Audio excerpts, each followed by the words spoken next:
नमस्कार दोस्तों। ऊंचे ऊंचे पहाड़ों के बीच में बसे एक ऊंटे से गांव में अर्जुन नाम का एक युवा लड़का रहता था। यह गांव अपने हरे भरे खेतों और जंगल के भीतर छिपे एक रहस्यमय झरने की कहानी के लिए जाना जाता था। कहा जाता था कि वह झरना बहुत रहस्यमय और ताकतवर है, जो किसी की भी इच्छा पूरी करने की ताकत रखता है। पिछले कुछ सालों से यह जो हरा भरा खेत वाला गांव था, वहां पे अकाल जैसा छाया हुआ था। पूरे गांव में गरीबी और भूखमरी का मंजर था। अर्जुन एक साहसी युवक था। वह मंत्रमुक्त कर देने वाले उस झरने के रहस्य को अब पाना चाहता था, क्योंकि वह अपने लिए कुछ करना चाहता था। वह गांव की हालात से परेशान था, इस कारण उसकी पढ़ाई लिखाई भी छूट गई थी। अर्जुन ने कहानी सुन रखी थी कि वह झरना आपको बहुत शक्ति दे सकता है, बहुत दौलत दे सकता है। तो उसने अपने परिवार का उद्धार करने का ठान लिया और पीढ़ियों से चले आ रहे एक नक्शे को लेके वह अपने साथ उस झरने की खोज में एक खतरनाक यात्रा पे निकल पड़ा। अब जैसे एक जादुई सफर था, रोमांच था। जैसे ही वह अज्ञातता की गहराई में उस जंगल में गया, घने पत्ते भी जैसे प्राचीन कहानियां सुना रहे थे। अर्जुन ने बहुत से कठिन रास्तों का सामना किया, उफनती नदियों को पार किया। घंटे कब दिनों में बदल गए यह पता ही नहीं चला।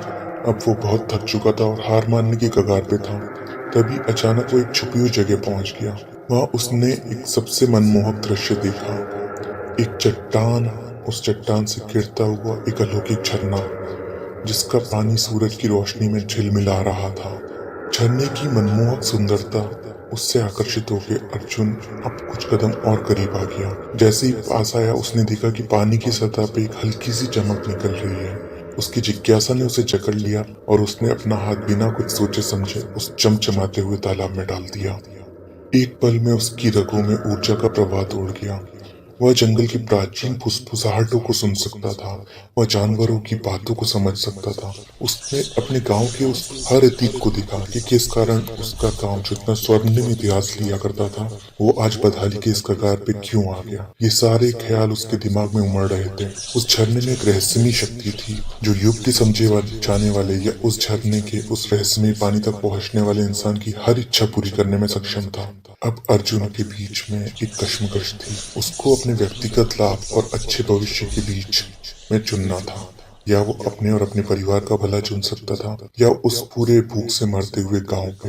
अर्जुन ने बहुत समझा, उसका लालच उस पर कई बार हावी हुआ, लेकिन उसने अपने आप से लड़ते हुए यही जाना कि उसके गांव की जरूरतें और उसमें लोग बहुत अधिक थे। वो उनको ऐसे मरता हुआ नहीं छोड़ सकता था। उसने एक दृढ़ मन से संकल्प लिया और पूरे गांव के लिए समृद्धि, प्रचुरता की कामना की। जैसे ही ये इच्छा उसके होठों से निकली, झरने में एक अलौकिक रोशनी सी झिलमिला उठी। अर्जुन का शरीर तृप्ति की भावनाओं से झंझना उठा और उसे पता चल गया कि उसकी इच्छा पूरी हो चुकी है। इस नई आशा के साथ वह पुनः अपने गांव लौटा और इस मंत्रमुक्त कर देने वाली झरने की याद की कहानी उसने साझा की। उस दिन से वह गांव फल फूल गया, फसलें लहलहा उठी। हर घर में जो उस गांव में था, वहां समृद्धि आ गई। ग्रामीणों ने अपने इस उज्जवल भाग्य का श्रेय अपने युवा बहादुर नायक अर्जुन को दिया। और खासकर सभी ने इस बात की बहुत प्रशंसा की कि जो भी उस झरने के पास जाता है, उसको खुद का लालच घेर लेता है, और अगर वो ऐसा करता तो झरना उसे जिंदा वापस नहीं आने देता। लेकिन अर्जुन ने अपने लिए ना मांग के पूरे गांव के लिए निस्वार्थ जो भाव दिया था, वह सबके लिए एक मिसाल सा बन गया था। और इसीलिए हमेशा अर्जुन और उस मंत्र मुक्त करने वाली झरने की कहानी बताती जाती है, जो निस्वार्थता की शक्ति और उसके द्वारा ला जा सकने वाले असाधारण पुरस्कारों की याद दिलाती। Thank you.